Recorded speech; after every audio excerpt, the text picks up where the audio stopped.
야고보서 4장 13절에서 17절인데요.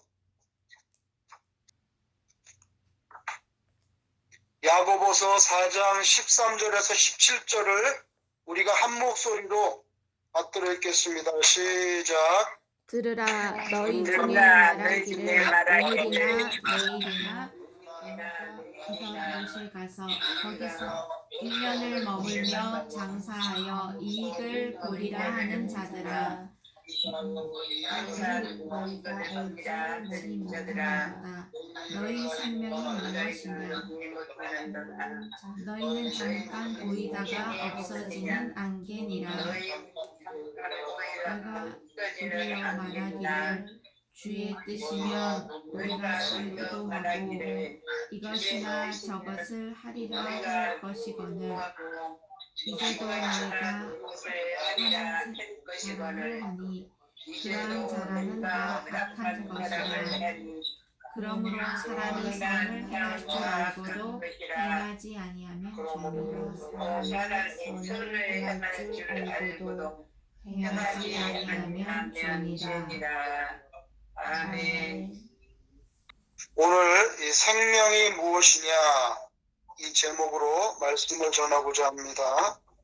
오늘 저와 여러분이 함께 봉독하신 말씀 14절에 보면 너희 생명이 무엇이냐 이렇게 질문하고 있습니다. 오늘 본문에 우리 생명을 잠깐 보이다가 없어지는 안개라고 그렇게 말씀을 합니다. 인생이 더덥고 짧다라고 하는 그런 뜻으로 말씀하신 거죠. 이사야 40장 6절에서 7절에 보면 모든 육체는 풀이요 그의 모든 아름다움은 들의 꽃과 같으니 풀은 마르고 꽃은 시들면 여호와의 기운이 그 위에 불미라. 이 백성은 실로 풀이로다 그렇게 말씀합니다. 시편 102편 3편에도 보면 인생이 연기같이 소멸된다. 오늘 본문 말씀에는 인생을 잠시 보이다가 없어지는 안개라고 했는데요. 인생을 안개라고 말씀하신 의미가 무엇인가? 오늘 봉독한 말씀 전체를 볼 때 그 의미는 크게 세 가지로 우리가 생각해 볼 수가 있습니다. 한 500년 정도 살 것 같은데 인생이 사실은 안개같이 덧없는 것이다. 그러니까 지혜로운 자는 다가올 죽음의 시간을 준비하면서 살아야 된다고 하는 그런 의미를 가지고 있습니다. 그 짧은 안개 같은 인생을 두고 뭘 자랑한다는 것인가? 그리고 마지막 세 번째는 하나님 앞에서 짧은 안개 같은 세상을 사는 동안에 악하게 살지 말고 선하게 살아야 된다는 그런 뜻이 담겨 있습니다. 이 세 가지에 대해서 오늘 말씀을 좀 더 드리겠습니다. 첫째는 안개라고 하신 것은 인생이 더덥고 짧다라고 하는 말씀이지요. 그러므로 우리가 다가올 죽음을 인식하면서 살아야 하는 것 대단히 중요하다는 것입니다. 베드로전서 1장 17절에 너희의 나그네로 있을 때를 두려움으로 지내라. 이게 무슨 말입니까? 나그네의 삶이라는 것은 풀의 쇠전함 같이 빠르게 지나가고 곧 결말이 다가올 것이기 때문에 곧 하나님을 만나게 될 것이기 때문에 두려움으로 지내야 된다는 뜻입니다. 그래서 베드로 사도께서 베드로전서 1장 17절에 너희의 나그네로 있을 때를 두려움으로 지내라 이렇게 말씀하는 거죠. 살아있을 때 하나님의 말씀을 영접하고 살아있을 때 천국을 예비하는 자가 자신에게 임하는 종말을 아주 당당하게 맞이할 수 있는 거죠. 여러분 다니엘 5장에 보면 큰 잔치 장면이 나옵니다. 갈대아 왕 벨사살이 귀족 1,000명을 초대해가지고 베푼 왕궁의 큰 연회였는데 거기 성경에 보면 술파티가 벌어지고 급기야 과거 유다 왕국이 멸망할 때 노략질해왔던 예루살렘 성전의 그릇들을, 그 예루살렘 성전에서 쓰던 그릇들을 꺼내가지고 거기에 술을 부어서 마시는 장면이 나오는데, 그렇게 한창 붕이 무르익었을 때 갑자기 사람의 손가락 같은 것이 나타났죠. 사람의 손가락이 왕궁 촛대 맞은편 석회벽, 석회로 된 벽, 그러니까 아마 그 글자를 쓰기에 좋은 그런 벽이었던 것 같아요. 석회벽에 나타나서 글자를 써내려 가는데 아무도 그 글자를 읽을 수가 없는 거예요.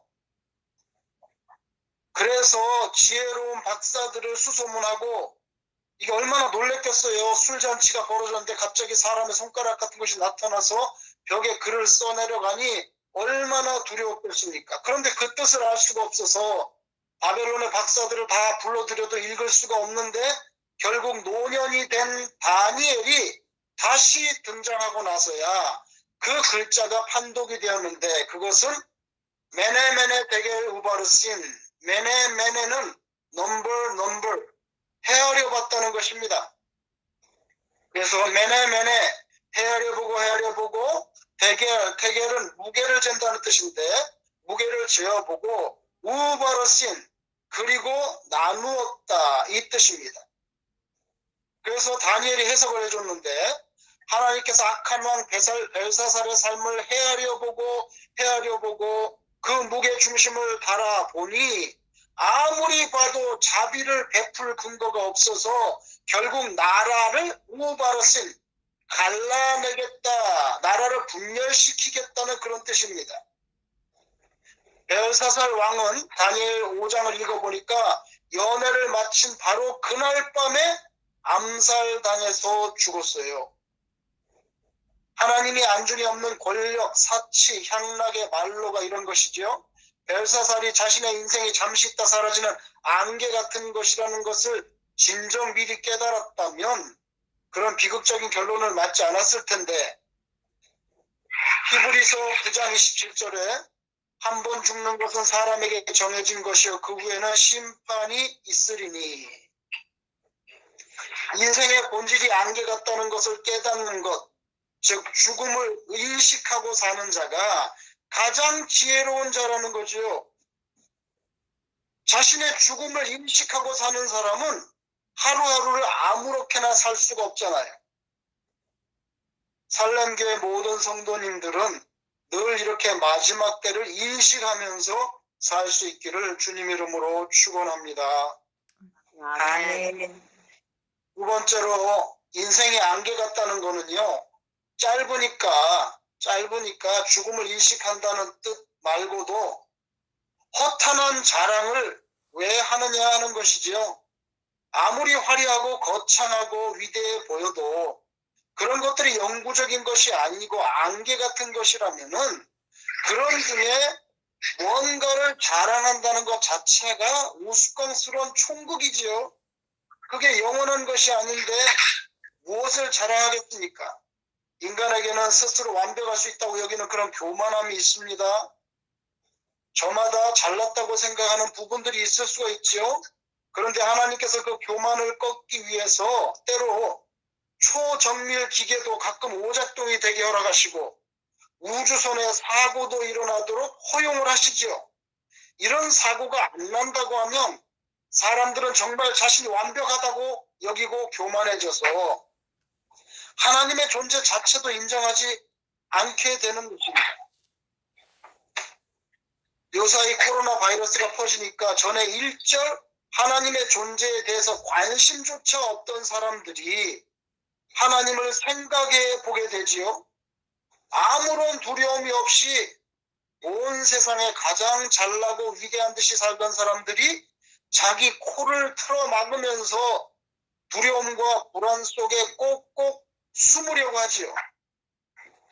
여러분, 더 이상 무슨 자랑하는 소리, 뻐기는 소리 이런 거 잘 들리지 않습니다. 요새 누가 자기 다이아몬드를 꺼내면서 이게 얼마나 비싸고 좋은 다이아몬드냐고 그렇게 말하는 사람이 누가 있습니까? 요새 누가 내가 박사학위가 2개인데 어느 학교에서 어느 교수 밑에서 공부해가지고 논문을 써가지고 내 박사 논문의 제목이 뭔데 이렇게 뻐기는 소리가 어디에 있습니까? 오늘 본문 16절에 이제 너희가 허탄한 자랑을 자랑하니 이러한 자랑은 다 악한 것이라 이렇게 말합니다. 여러분 여기 주목할 게 있어요. 허탄한 자랑을 하니 이러한 자랑은 다 헛된 것이다 이렇게 하지 않고 이러한 자랑은 다 악한 것이다 이렇게 말합니다. 잠언 27장 1절에 너희는 내일 일을 자랑하지 말라. 하루 동안에 무슨 일이 날는지 네가 알 수 없음이니라. 전염병 터지니까 온 세상이 숨을 죽입니다. 정치, 경제, 사회, 문화, 군사 어디든지 뻐기고 자랑하는 소리 들어볼 수가 없습니다. 한치 앞도 내다보지 못하는 그런 우둔한 존재인 우리 인생들에게 그래서 오늘 본문에서 허탄한 자랑을 피하라는 교훈의 말씀을 주십니다. 역대상 29장 15절에 다윗이 이제 죽어요. 다윗이 죽으면서 고백을 합니다. 역대상 29장 15절에 우리는 우리 조상들과 같이 주님 앞에서 이방 나그네와 거류민들이라 세상에 있는 날이 그림자 같아서 이렇게 말합니다. 세상에 있는 날이 그림자 같아서 희망이 없나이다. 자신의 인생이 나그네 인생에 불과하다는 것을 깨달은 사람이죠. 이렇게 깨달은 사람은 땅의 것을 자랑할 것이 없습니다. 그래서 인생이 안개 같다. 오늘 야고보서가 그렇게 말씀하시는데 인생이 안개 같다는 것은 내 죽음의 순간이 언제든지 속히 다가올 수 있다. 그러니까 항상 하나님 앞에서 두려움으로 산다는 것 외에 그렇게 짧게 끝나는 안개 같은 인생에서 뭐를 땅의 것을 그렇게 자랑하려고 드는가. 다 헛되고 헛될 뿐만이 아니라 오늘 16절에 보니까 허탄한 자랑이 악하다고 말합니다. 이게 얼마나 무서운 말씀입니까? 우리 살렘교회 성도님들은 우리 영혼을 죄 가운데서 건져 구원해 주신 예수 그리스도의 십자가 사건과 부활 또 그것으로 인해서 우리가 하나님의 자녀가 되었다는 것 오직 이것만 자랑하면서 사시기를 축원합니다. 아멘. 마지막 세 번째로 야고보 사도께서 우리 인생이 안개라고 말씀하신 것에 의미가 있는데요. 그것은 뭐냐면 적극적으로 선을 행하라는 것입니다. 오늘 본문 17절에 이러므로 사람이 선을 행할 줄 알고도 행치 아니하면 죄니라 이렇게 말씀합니다.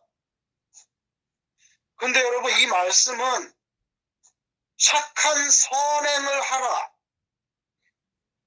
착한 선행을 하라는 그런 뜻도 있겠지만 오늘 문맥을 자세히 들여다볼 때 저는 다르게 이해를 합니다.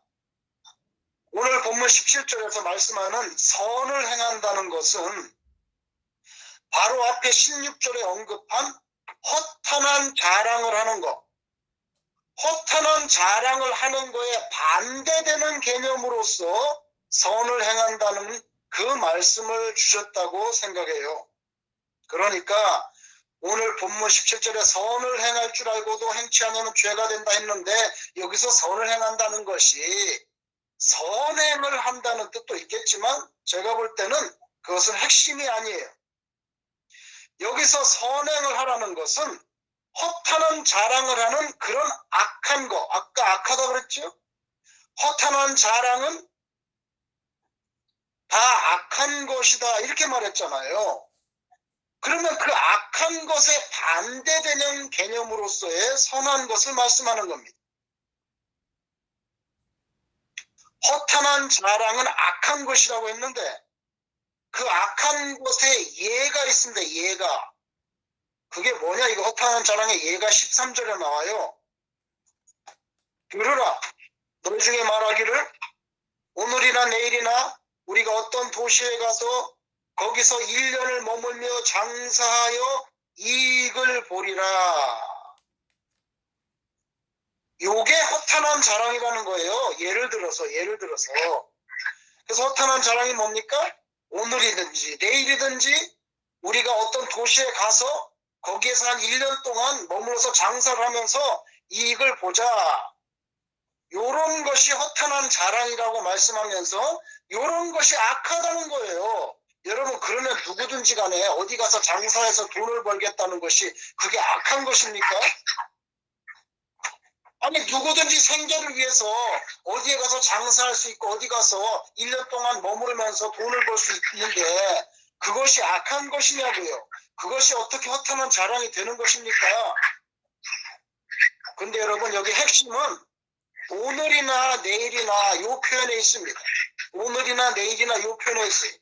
마치 자기가 시간의 주인인 것처럼 착각한다는 거예요. 시간의 주인.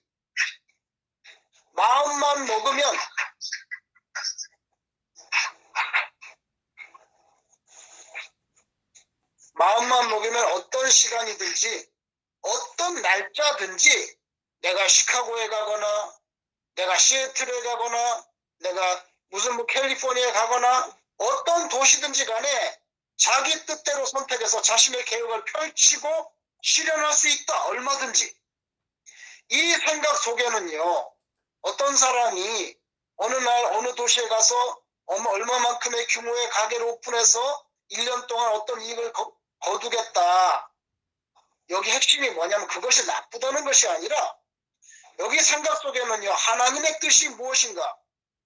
하나님의 시간과 어떤 의미가 있는가? 그것이 하나님의 인도하심인가? 하나님이 당신을 향하신 계획이었던가? 하나님의 섭리가 끼어들 틈이 있는가? 이런 것들이 전혀 느껴지지 않는다는 것.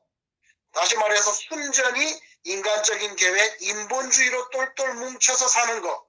그게 악이고 그게 죄라는 것입니다. 언제든지 어디든지 내 마음대로 가서 나의 계획을 얼마든지 도모할 수 있다고 여기는 인생들에게 14절에 일침을 가하잖아요. 뭐라고 말합니까? 14절에는 내일 일을 너희가 알지 못하잖아. 이렇게 말하죠.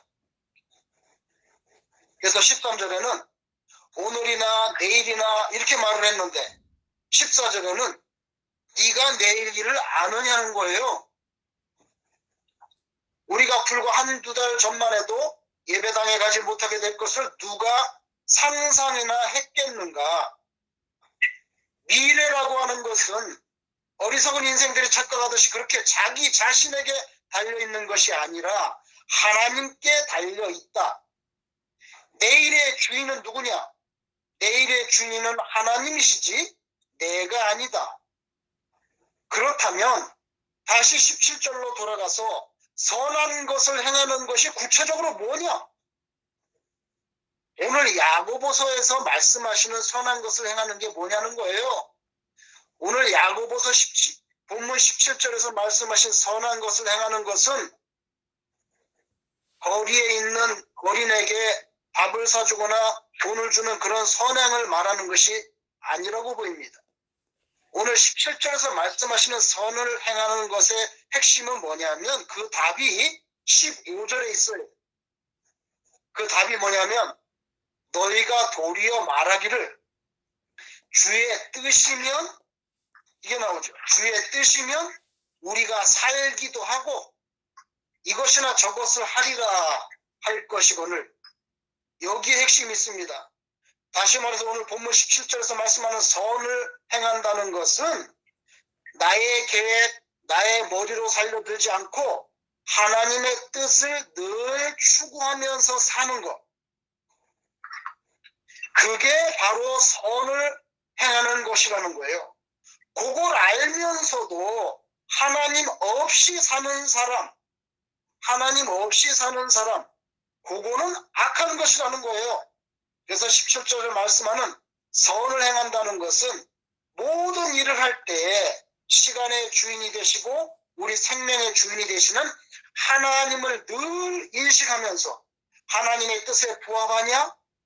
내가 지금 이런 일을 꾸미고 있는데 이런 일을 계획하고 있는데 내가 신앙인을 볼 때 하나님의 뜻에 맞는가? 이런 것을 생각하면서 하는 것이 선을 행하는 것이라는 거예요. 창세기 1장 1절 태초에 하나님이 천지를 창조하시니라. 이것이 인간 역사의 시작입니다. 하나님께서 시간도 창조하셨고 시간의 주인은 하나님이시라는 거죠. 그래서 오늘 본문에서 뜻하는 악이 뭡니까? 악. 오늘 본문에서 뜻하는 악은요, 장래가, 미래가 자기에게 달려있다고 자신만만해하는 것. 그게 악입니다. 그리고 반대로 선이 뭡니까? 인생의 장래, 인생의 미래가 하나님께 달렸다는 것을 인정하는 것. 즉 하나님의 주권을 인정하는 것. 그게 선이라는 거예요. 이 땅에 사는 동안에 여러 가지 생명가치 여기는 것들이 있을 수가 있습니다. 어떤 사람은 그게 명예야. 자기 이름 더럽혀지는 거는 죽어도 받아들일 수가 없어요. 명예가 저에게는 생명 같아요. 어떤 사람은요, 지식이 생명 같습니다. 어떤 사람에게는요, 물질이 생명이에요. 일부를 손해보면 죽어요. 그날 속이 아파가지고 한 50불 정도 손해봤다. 아주 그냥 숨이 막혀요. 견딜 수가 없어요. 왜? 물질이 나의 생명 같기 때문에. 권력이나 어떨 때는 자식, 직장, 이거 다 생명 같죠. 그러나 생명같이 여긴다고 해서 그게 진짜 생명인 것은 아니잖아요. 생명같이 여기는 것은 저마다 자기 주관에 따라서 전부 모두가 달라요. 어떤 사람은 명예가 생명이죠. 어떤 사람은 자식이 생명이잖아요. 어떤 사람은 돈이 생명이에요. 어떤 사람은 자기 체면이 생명이에요. 그러나 생명 가치가 아니라 진짜 생명은요, 어떤 사람들의 주관에 의해서 결정되지 않습니다. 참 생명은 철저히 객관이지요. 진짜 생명이라는 건 주관적으로 결정할 수가 없어요. 참 생명은 철저히 객관이고 오직 우리 속에서 나오지 않고 밖에서 우리 속으로 들어옵니다. 그게 바로 예수님의 생명이 우리 속으로 들어오는 거죠. 예수님은 부활하신 후에 제자들에게 다시 찾아가셨어요. 요한복음에 보면 너희에게 평강이 있을지어다. 제일 먼저 가서 샬롬. 그리고 나서 제자들을 향해서 성경에 보니까 큰 숨을 내쉬면서 성령을 받으라. 그렇게 말씀하셨어요. 큰 숨을 내쉬면서 그렇게 말씀하셨어요. 여러분, 숨은 생명입니다. 그래서 숨이 끊어지는 게 죽음이잖아요. 누구든지 죽음이면 숨이 끊어지잖아요. 근데 예수님께서 제자들에게 부활하셔서 오셔가지고 큰 숨을 내쉬면서 성령을 받으라. 그러니까 결국 그 성령이 생명이신 거죠. 성령이 누굽니까? 주님의 영, 하나님의 영. 성경에는 그렇게 표현되어 있습니다. 새벽빛 와 닿으면 쓰러지는 이슬 더불어 손에 손을 잡고 나 하늘로 돌아가리라. 그렇게 노래했던 시인이 있어요. 여러분, 동이 트면 새벽빛이 퍼지잖아요. 동이 트면 새벽빛이 퍼지고 그러면 이슬이 금세 사라지듯이 인생도 그런 식으로 끝납니다. 다행히 이 시인은 나 어두움으로 숨어들리라, 나 땅속으로 들어가리라 그러질 않고 나 하늘로 돌아가리라 그렇게 써줘서 참 고맙게 느껴집니다. 시의 끝부분에는 아름다운 이 세상, 이렇게 말해서 아름다운 이 세상 소풍 끝내는 날 가서 아름다웠더라고 말하리라 이렇게 썼습니다. 여러분, 소풍은 어떤 것입니까? 어릴 때 소풍 간다고 하면 얼마나 가슴이 설렙니까? 그 전날 밤에 잠을 설칠 정도로 소풍은 정말 가슴이 두근거리죠. 소풍은 짧지만 즐겁습니다. 우리도 그런 것 같아요. 하늘에서 잠시 내려왔다가 다시 본향 하늘로 돌아갈 때까지 그 잠깐의 삶이죠. 그 나그네 같은 삶, 그 이슬 같고 안개 같은 삶, 그 풀같이 쓰러지는 삶. 그런데 그것을 어떻게 살아야 되느냐? 그걸 성경에서 가르쳐 줍니다. 항상 기뻐하라. 항상 기뻐하라. 주님 앞에서 신자의 삶은 이런 의미에서 항상 소풍이지요. 왜 그렇습니까? 돌아갈 집이 있기 때문에. 돌아갈 집이 있기 때문에. 그 집은 하늘이에요. 그 집은 하나님의 나라예요. 그 집은 하나님의 품입니다. 그러니까 이 땅에 와서 잠시 지내다가 하나님께로 돌아가는 거, 이 얼마나 즐거운 소풍입니까? 예수님께서 우리와 함께 해주신다고 했고 동행해 주신다고 했으니 항상 기뻐하라. 그래서 우리 신자들은요, 이 짧은 인생을 살고 하나님께 갈 때에 아름다운 이 세상 소풍 끝내는 날 가서 아름다웠다 그렇게 말할 수 있는 거죠. 예수 안 믿는 사람 항상 기뻐할 이유가 없어요. 아, 오늘도 정말 재수가 없는 날이네. 아, 오늘 정말 기분이 너무 나쁜 날이네. 아이고, 지긋지긋한 인생 살다 나 끝난다. 예수 믿는 사람은 그러지 않습니다.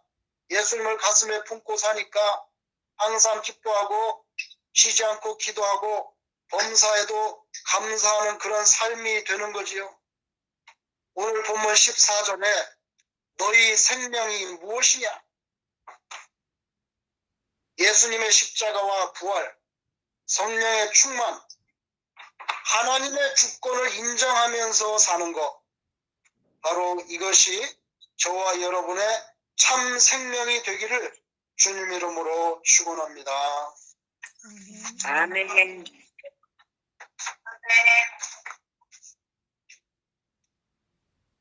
잠깐 기도하겠습니다.